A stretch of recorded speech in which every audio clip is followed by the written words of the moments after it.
Golden Nuggets of Wisdom presents The Absence of God's Will, the Birthplace of Evil. In a world once declared very good, how did evil find a seat at the table?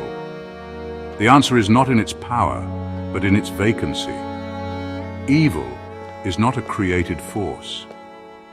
It is a byproduct, a result, the chilling consequence of the absence of God's will. Just as darkness is not a force, but simply the absence of light. Just as cold is not a substance, but the absence of heat. Evil emerges when God's will is shut out.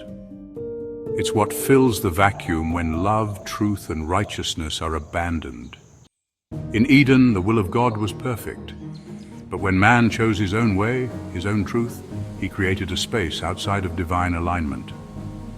That space became fertile ground for lies, a playground for rebellion, the birthplace of death.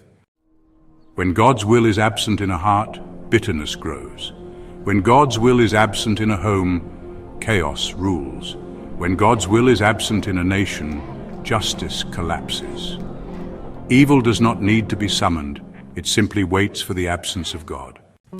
But there was one who stood in the face of evil, not by overpowering it, but by remaining in perfect unity with the Father's will. Not my will, but yours be done. Luke chapter 22, verse 42.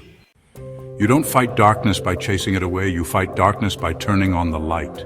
You don't fight evil by wrestling it in your flesh, you overcome evil by surrendering to God's will.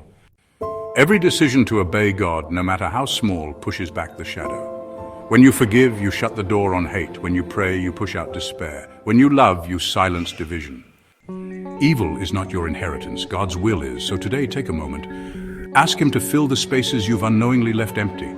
Let His will invade your home, your heart, your habits, and watch evil lose its grip. If you believe the will of God is the antidote to evil, go ahead and comment below, Lord. Let your will be done in me. And don't forget to subscribe for more cinematic, spirit-led truth from Golden Nuggets of Wisdom.